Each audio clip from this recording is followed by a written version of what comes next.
Momento nada fácil, porque según las últimas informaciones a través de hermanos, desde bien temprano en la mañana hasta hace prácticamente unos minutos, parece ser que también por la parte norte Israel está siendo atacada con estos pequeños drones que causan mucho daño, y ya se ha abierto un nuevo frente. No solamente estamos hablando de enfrentarse con los terroristas de Hamas en la parte sur, en la Franja de Gaza, sino que también se está hablando de que por la parte norte también Israel está comenzando a tener problemas, y ha habido ataques y alguna incursión por tierra también de algunos terroristas, en este caso de otro grupo también que se llama Hezbollah, que está tremendamente armado, financiado por Irán, y que lleva muchos años en el norte de Israel presumiendo de tener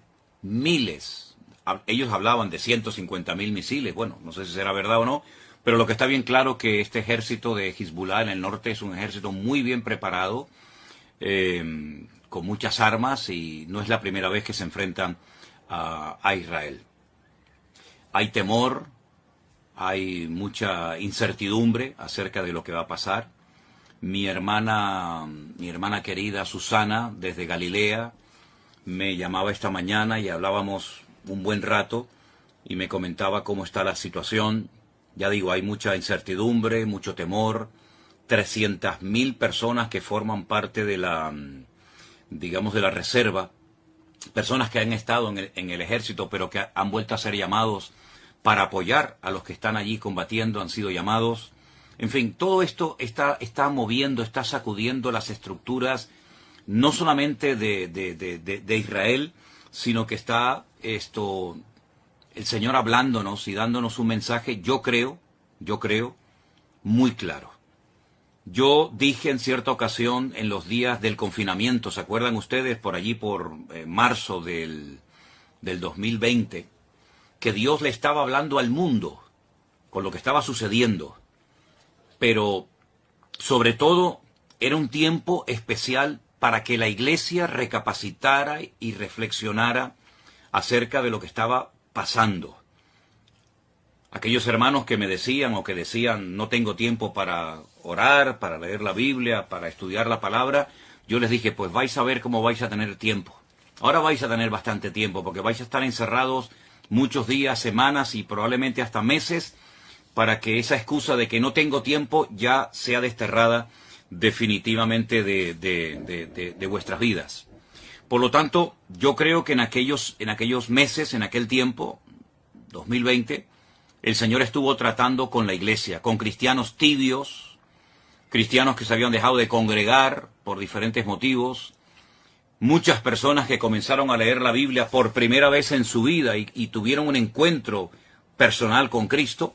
Y bueno, y de aquellos días, de aquella temporada, surgió lo que todos conocemos como la iglesia virtual, formada por centenares y centenares de hermanos de todas partes del mundo que se acercaron al Señor, gente que se entregó a Cristo en aquellos días, y nació la iglesia virtual, que hasta el día de hoy pues sigue siendo un instrumento tremendamente poderoso en las manos del Señor, y ahí surgieron iglesias y obreros y lugares de culto y tantas cosas que podríamos mencionar. Ahora el tiempo es diferente. Ahora nosotros, por lo menos en esta parte del mundo, no estamos encerrados, pero sí están encerrados en sus hogares los habitantes de Israel, que no pueden salir a las calles, no pueden ir los chicos a estudiar a la escuela, no pueden las personas ir a trabajar a sus trabajos, porque el país está en guerra. Pero yo siempre también he dicho, y solamente lo recuerdo, que lo natural es un reflejo de lo espiritual. Repito, lo natural es un reflejo de lo espiritual. ¿Qué está pasando en lo natural? Cosas terribles. Hemos visto imágenes que nos han dejado a todos con los pelos de punta, y otras muchas que no hemos querido publicar. Y todo esto, la pregunta es, ¿Dios lo ha permitido, sí o no? ¿O es que aquí el diablo puede hacer lo que le da la gana, cuando le dé la gana y cuando quiera y donde quiera? Yo creo que el que controla la historia, el que quita y pone reyes, el que permite o impide cosas es nuestro Dios. Y el diablo no puede hacer nada sin permiso de Dios. Siempre recuerden eso. El diablo no puede hacer nada sin permiso de Dios. ¿Se acuerdan cuando el endemoniado Gadareno, los demonios que habitaban en él, le pidieron permiso al Señor para entrar en aquella piara, en aquel hato de cerdo? ¿Se acuerdan ustedes? Bueno, pues ahí tienen un ejemplo. El diablo está sometido a Dios. Libro de Job, léanlo detenidamente, léanlo tranquilamente, y se van a dar cuenta que Satanás actuaba hasta donde el Señor le permitía actuar, porque el diablo no es un ser, digamos, autónomo, que pueda hacer lo que le dé la gana, sin darle cuentas a nadie, ni muchísimo menos. El diablo es un ser que tiene que estar sometido a Dios, le guste o no, porque Dios es el que permite, el que impide, el que autoriza, el que abre o el que cierra. Y en esta ocasión, Dios ha permitido todo lo que ha sucedido. Claro, algunos dirán, bueno, pero yo no creo en eso. Es que, lo he dicho muchas veces, lo que usted crea o lo que usted opine no va a cambiar la esencia de Dios. Y Dios tiene todo el permiso y toda la autoridad para hacer lo que quiera y cuando quiera, cuantas veces le dé la gana, porque para eso es Dios. Y no está sujeto a leyes humanas ni a ningún tipo de limitaciones. Él es Dios soberano, Rey de toda la tierra es de Dios y su plenitud, y por lo tanto, cuando Él permite algo es porque es necesario que eso que sucede haya sucedido de esa manera. Cuando el hombre peca contra Dios, cuando el hombre pisotea la sangre de Cristo, cuando el hombre se mete contra el Evangelio, las consecuencias a corto y a largo plazo son terribles, terribles. Yo estaba ahora mismo hablando con unos hermanos de Jerusalén, donde me acaban de decir hace un instante que hace unos días, hace muy poco tiempo, en la ciudad de Haifa, allí en Israel, pues fueron a evangelizar, a hablar de Cristo. Miren qué delito, ¿no? Tan grande, ¿no? Todo el mundo puede manifestarse, pero parece ser que en Israel, hoy por hoy, a los misioneros, a los hermanos que salen a las calles, en un país, dicen, 100% democrático, pues parece ser que unos tienen más derechos que otros. Y esa es la cruda realidad. Yo he visto cómo a personas en Jerusalén se les ha escupido, se han quemado nuevos testamentos, se les ha perseguido, se les ha criticado, se los ha expulsado de zonas porque son cristianos, son enemigos, ¿verdad? Y hay que expulsarlos.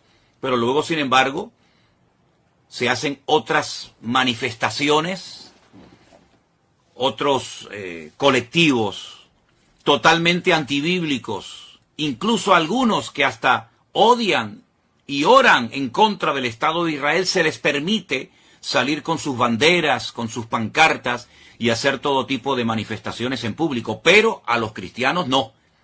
A los cristianos no se les permite evangelizar. Y si no, inténtelo, si no me cree, haga usted la prueba, coja mañana tratados, folletos, Biblias, Nuevo Testamento, váyase por ejemplo a Jerusalén y póngase donde usted quiera. A ver si usted tiene la libertad de repartir libremente. Ni se le ocurra, porque la van a expulsar y le van a impedir y la policía se le va a tirar encima. Entonces, ¿de qué estamos hablando? ¿Del pueblo de Dios? Mire, está pasando en Israel hace muchos años, no ahora, hace muchos años está pasando lo mismo que pasó en la época de la iglesia primitiva, que a los líderes religiosos no les gustaba que los apóstoles predicaran de Cristo en las calles. Los encarcelaron, los torturaron. ¿Dónde mataron a Esteban? Yo pregunto, ¿dónde mataron a Esteban? ¿Y quién mató a Esteban? A Esteban no lo mataron gentiles. ¿Qué le hicieron a Esteban? ¿Quién estaba presente en la ejecución de Esteban? ¿No estaba por ahí un jovencito, un tal Saulo de Tarso? ¿Saulo de Tarso de dónde era? ¿De Japón? ¿De Babilonia? ¿De España? ¿De dónde era Saulo de Tarso? ¿De dónde eran los que apedrearon a Pablo? ¿Quiénes eran los que le impedían a los apóstoles predicar el evangelio libremente en la ciudad de Jerusalén? ¿Quiénes eran? Ustedes saben la respuesta, está en el libro de los Hechos, solamente es cuestión de leer la Biblia.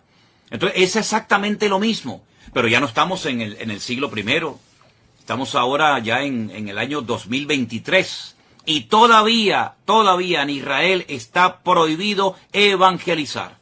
¿Ustedes sabían que en Jerusalén hay una universidad de los mormones? Una universidad, unas propiedades, unas instalaciones tremendas que tuvieron que costar muchos miles, tal vez millones de dólares, no lo sé. Bueno, se les permitió hacer eso en Jerusalén con la condición de que no evangelizaran. Porque ustedes saben perfectamente que los mormones salen por ahí a repartir sus folletos, a evangelizar. Bueno, no lo pueden hacer, no lo pueden hacer. Entonces, no me vengan a mí ahora que Dios tiene que respaldar y tiene que bendecir y tiene que apoyar a un pueblo que prohíbe la predicación del Evangelio, que prohíbe la predicación del Mesías en el cual creemos los cristianos. Nadie está obligado a creer en el Mesías de los cristianos, nadie está obligado, pero se supone que en un país libre, en un país democrático, uno puede hablar de lo que quiera, se supone. Como también en la democracia en España se supone que se pueden decir y hacer ciertas cosas, pero a la hora de la verdad no es verdad, ¿verdad? Entonces, mis queridos hermanos, eso por una parte. Por otra parte, ¿en quién se está poniendo mayoritariamente? No digo en toda la población, pero ¿en quién se está poniendo fundamentalmente la confianza en este momento, en medio de este conflicto por parte de muchos habitantes de Israel?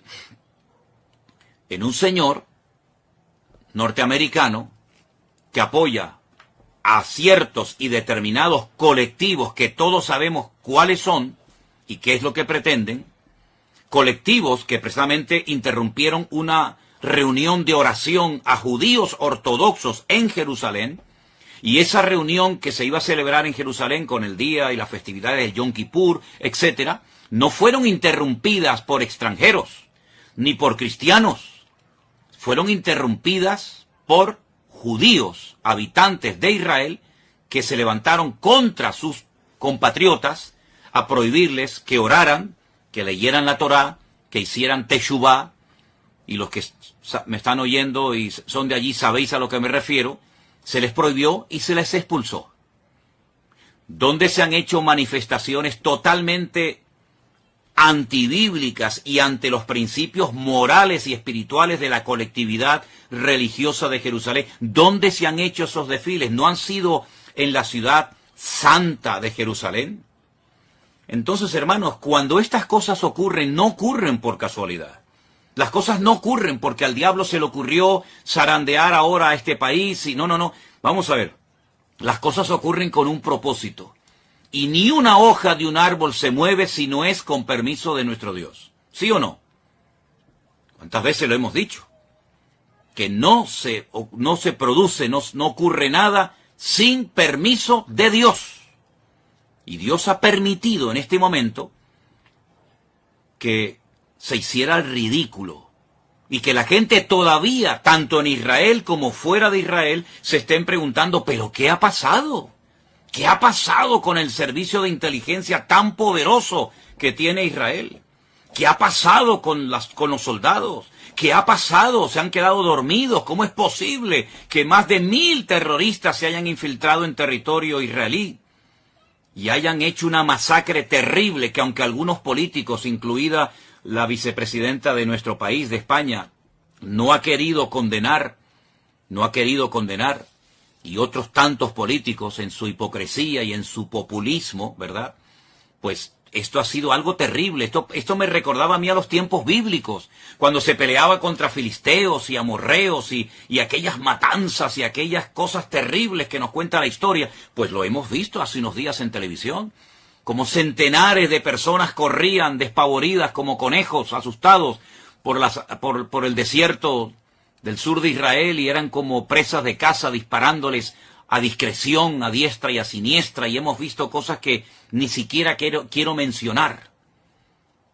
Hermanos queridos, ¿es que acaso Dios se ha dormido? ¿Es que acaso Dios se ha olvidado de su pueblo? ¿Es que acaso Dios ya no recuerda sus promesas y sus pactos? Claro que los recuerda. El problema no es que Dios se ha olvidado de su pueblo. El problema es que su pueblo se ha olvidado de su Dios. Esa es la realidad. Ahora bien, para los cristianos que dicen, bueno, este es un tiempo de prueba para Israel, que son el pueblo de Dios, yo quiero hacer un pequeño alto en el camino y preguntarles a todos ustedes, y veo que hay muchísima gente conectada, no sé exactamente de dónde, pero bueno, eso es ahora mismo lo menos importante. Yo les hago una pregunta. ¿Conocen ustedes ese versículo del Nuevo Testamento?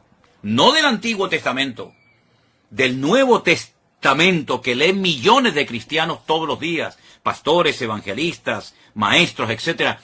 Ese versículo que dice, vosotros sois real sacerdocio, pueblo santo, adquirido por Dios. ¿Se acuerdan de ese versículo? ¿Saben, verdad? ¿Dónde está? Y todo, ¿verdad? Vosotros que no erais pueblo, ahora sois pueblo de Dios, real sacerdocio, nación santa, pueblo adquirido por Dios para que anunciéis las virtudes de aquel que os llamó de las tinieblas a su luz admirable. Entonces, mi pregunta es, ¿somos los cristianos pueblo de Dios? ¿Sí o no? Respóndanme ustedes, que yo estoy viendo ahí cómo están escribiendo muchas personas. ¿Somos los cristianos, vuelvo a preguntar, ¿somos los cristianos pueblo de Dios o no somos pueblo de Dios? ¿O el único pueblo de Dios que existe sobre la faz de la tierra se llama Israel? Y nosotros, entonces, si no somos pueblo de Dios, ¿qué somos entonces, hermanos?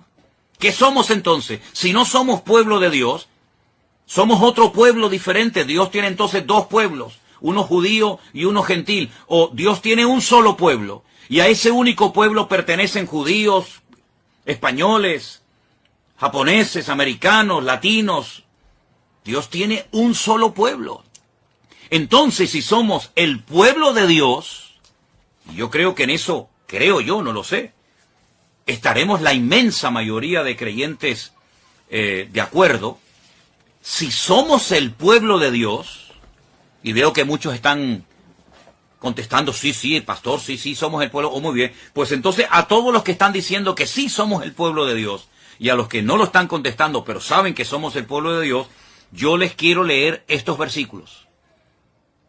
Y dicen así: si se humillare mi pueblo. Usted ha dicho que somos pueblo de Dios, lo acaban de escribir muchos de ustedes. Sí, amado pastor, somos el pueblo de Dios. Gracias, hermano. Si se humillare mi pueblo, sobre el cual es invocado mi nombre, y oraren, y buscaren mi rostro, y se convirtieren de sus malos caminos, entonces yo oiré desde los cielos y perdonaré sus pecados y sanaré su tierra. Vuelvo a hacer la pregunta de antes. ¿Somos los cristianos hijos de Dios y pueblo de Dios, sí o no? Sí, ¿verdad?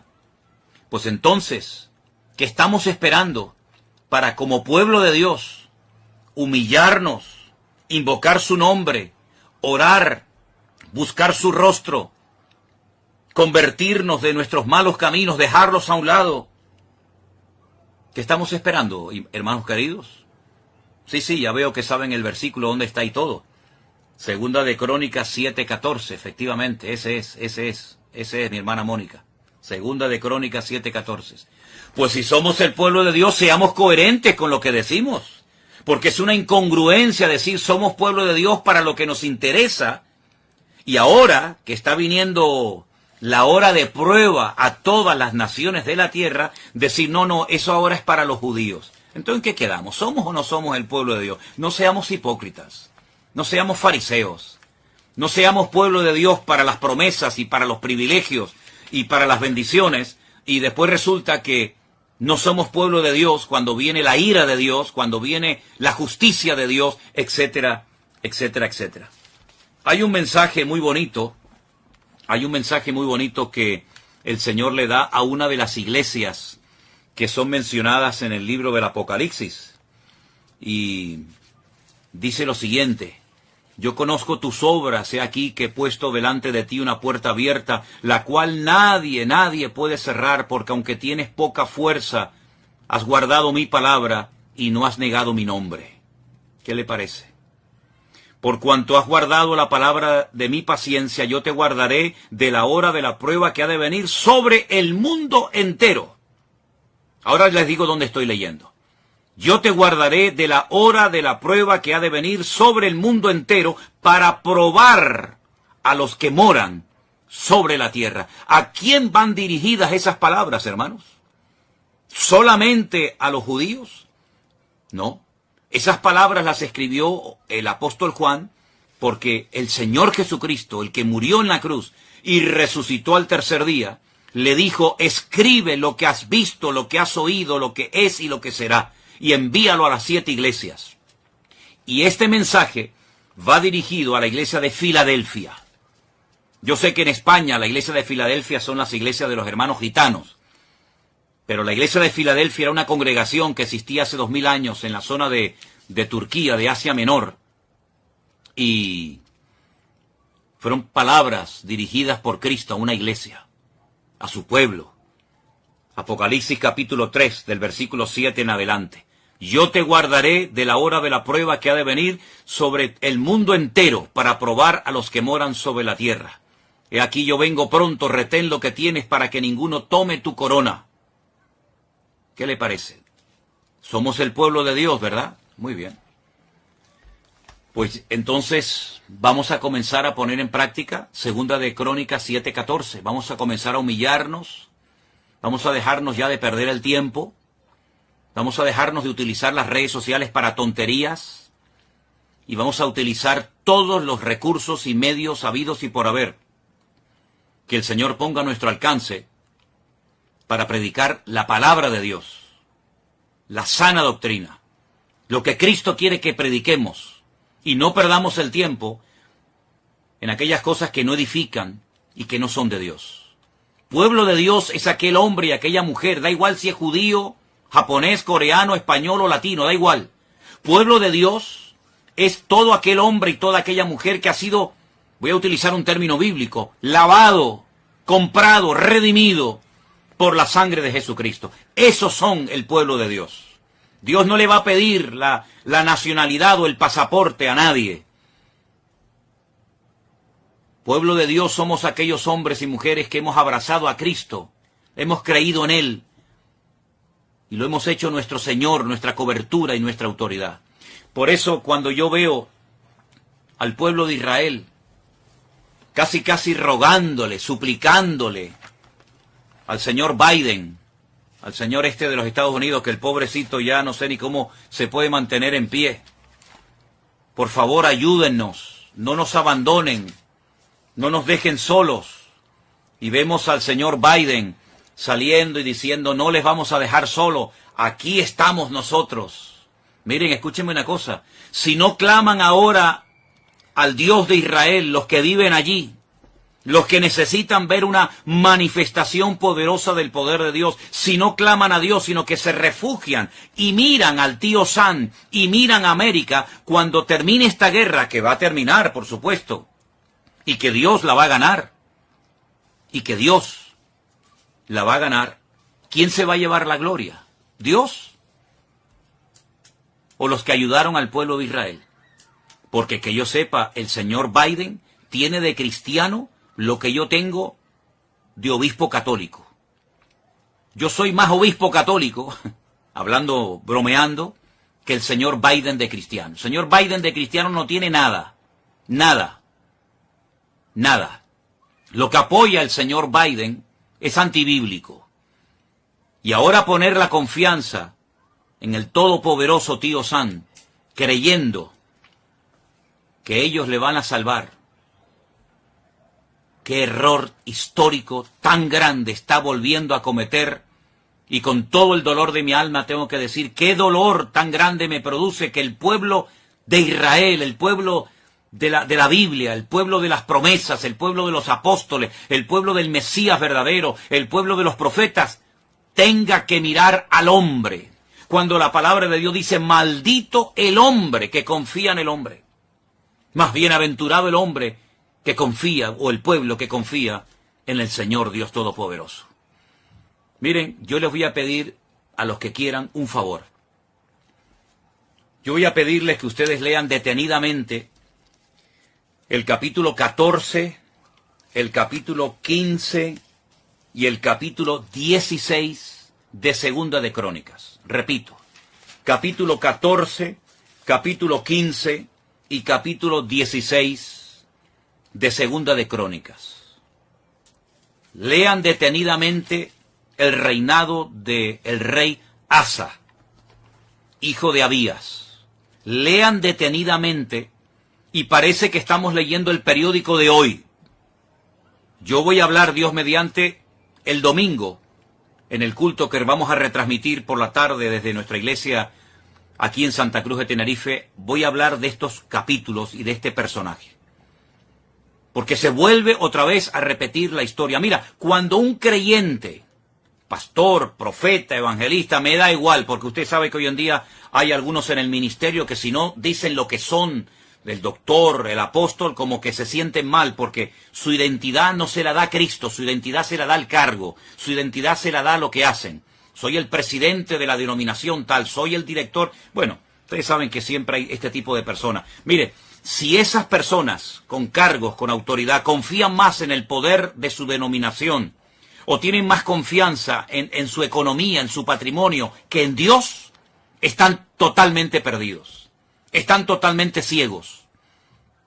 Y mucha parte del pueblo de Dios, y ya les he dicho quién es el pueblo de Dios, y si no, dele para atrás cuando termine esta intervención que estoy haciendo en esta tarde, cuando usted se pregunta en quién estoy poniendo mi confianza, pues, ¿en quién? ¿Es quién estamos poniendo nuestra confianza? ¿En Dios? ¿En su palabra? ¿En sus promesas? ¿En los hombres? Mire, solamente le voy a leer un versículo de Segunda de Crónicas 14:11. Escúchelo bien. Oh Señor, para ti no hay diferencia. No hay diferencia alguna en dar ayuda al poderoso o al que no tiene fuerzas. Ayúdanos, oh Señor Dios nuestro, porque en ti nos apoyamos y en tu nombre venimos contra este ejército. Oh eterno Dios, tú eres nuestro Dios, que no prevalezca contra ti el hombre. Segunda de Crónicas, capítulo 14, verso 11. Ay, Señor, bendito sea tu nombre, si ahora mismo el representante de Israel, sus ministros, etcétera, sus líderes políticos y religiosos, hicieran en público en los canales de televisión, que pueden hacerlo sin ningún problema. Ahora mismo llaman a los distintos canales de televisión, mensaje nacional, proclamación de ayuno y de oración.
Y voy a hacer la oración bíblica que hizo el rey Asa en un momento de su vida, antes de que se torciera.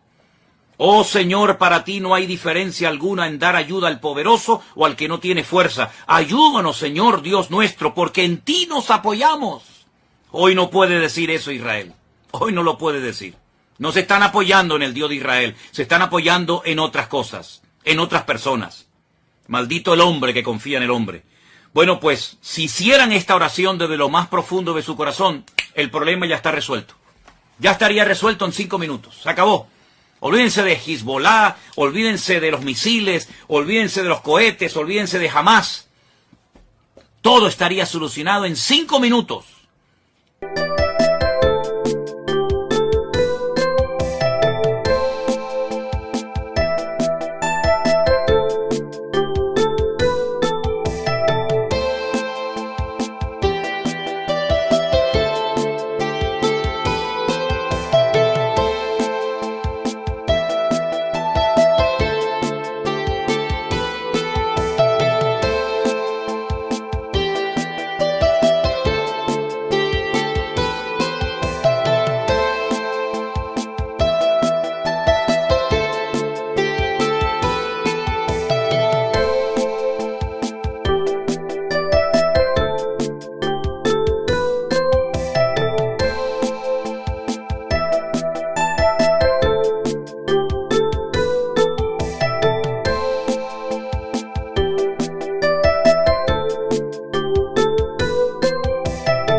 si el pueblo de Dios se humillara e hiciera, por ejemplo, esta oración, y que añadiera lo que quisiera, pero que por lo menos hiciera desde lo más profundo del corazón, en un genuino arrepentimiento, hiciera esta oración, el problema en este momento, allí en Oriente Medio, en Israel, ya estaría solucionado.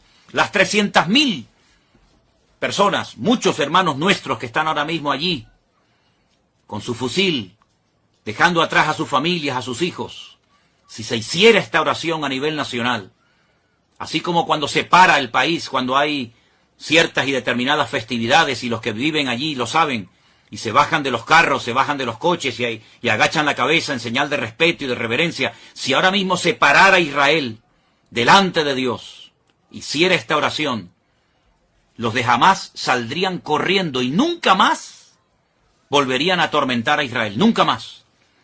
Los 100 y pico, y lo digo con mucho dolor, personas que están en este momento secuestradas, volverían caminando por su propio pie.